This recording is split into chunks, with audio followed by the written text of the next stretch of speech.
How many of you know that if you had your life to live over again, you could do more than what you've done thus far? Raise your hands, please. Now, that proves the point that what we do and what we accomplish in life is only a tip of the iceberg of what's possible for us. So I want you to think about some goals that you'd like to achieve, and I'd like for you to, let's say, break them up in 3 categories. Number 1, I want you to think about some personal goal you'd like to achieve. And I'd like for you to think about some career goal, some business goal that you'd like to achieve. And I want you to think about some social contribution, some impact you'd like to make with your life. It was Horace Mann who said, we should be ashamed to die until we've made some major contribution to humankind. I believe we live in the greatest country in the world that gives us an opportunity to leave our mark, to make a statement with our lives. And as you think about these goals, whatever those goals are, I want you to dramatically increase those goals. And I want to warn you, I don't want you to think about how you're going to do it. How is none of your business. The most important thing is just to increase those goals dramatically. I've found that most people fail in life, not because they aim too high and miss. Most people fail in life because they aim too low and hit. And many don't aim at all. So raise the bar on yourself and don't ask how you're going to do it. I'll never forget when I decided that I wanted to become a motivational speaker. I saw the late Dr. Norman Vincent Peale, and my heart said, I can do that. But my mind asked the question, how? And for over 14 years, I would go see Zig Ziglar and Dr. Norman Vincent Peale and Jim Rohn and different speakers, and I would be in the audience, and my heart would pounce and say, you can do that, Les. And then when I would leave, I would be going to the parking lot, and my mind said, how are you going to do it? And I spent so many years trying to figure out how. I wasted 14 years. How many of you ever procrastinated? Raise your hands, please. Yeah, see, so as you begin to think about your goals, the most important thing is, and write this down, commit yourself. See, once you commit yourself, the how will come, the way will come. Once you commit yourself, you will then figure it out. And if you're going in the wrong direction, all you have to do is turn around and go in the other direction. You will figure it out. You want to begin to just challenge yourself. You want to stretch yourself because you really don't know what you can't do. I'll never forget the first day that I met Mr. Washington. I was born in a poor section of Miami, Florida called Liberty City. I was born in an abandoned building on a floor with a twin brother. And when we were 6 weeks of age, we were adopted. And when I was in the 5th grade, I was identified as EMR, labeled educable, mentally retarded, put back from the 5th grade into the 4th grade. And I failed again when I was in the 8th grade. I don't have any college education, but because of my mother, and I feel like Abraham Lincoln, who said, all that I am and all that I ever hope to be, I owe to my mother.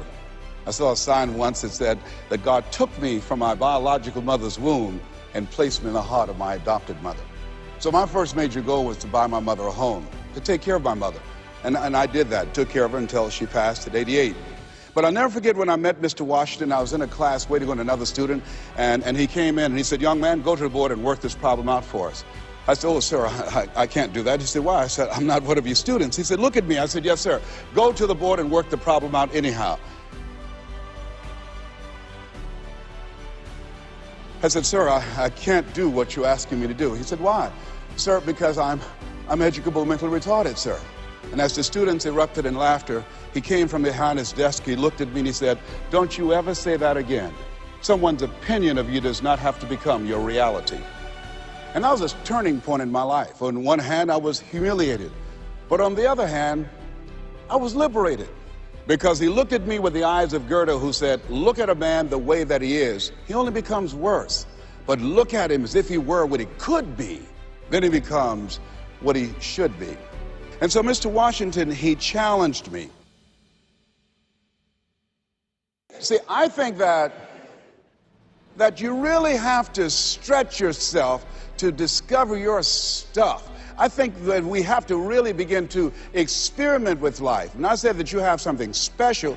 I didn't say that just to be kind and courteous. You do. See, I think that there are not many people that come to seminars or workshops or will watch a program of this nature. Why? I just think that most people are just satisfied to where they are. I'm reminded of a man one day. He was walking down the street and he passed his porch where some people were on the porch talking, and there was a dog moaning and groaning. And he was curious why the dog was moaning and groaning, and he went back and he said, excuse me, he asked the owner, why is the dog moaning and groaning? The guy said, because he's laying on a nail. He said, well, why won't he get off? He said, it's not hurting bad enough for him to get off. Just hurting bad enough to moan and groan. Moan and groan.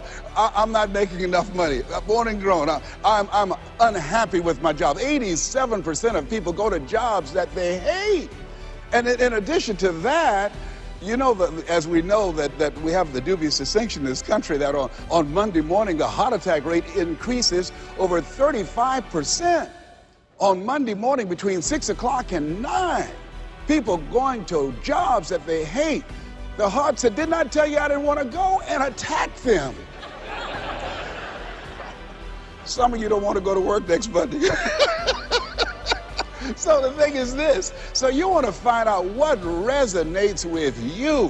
What is it you really want to do? You want to experiment with life and find out what fits for you. You have something special. You have greatness within you.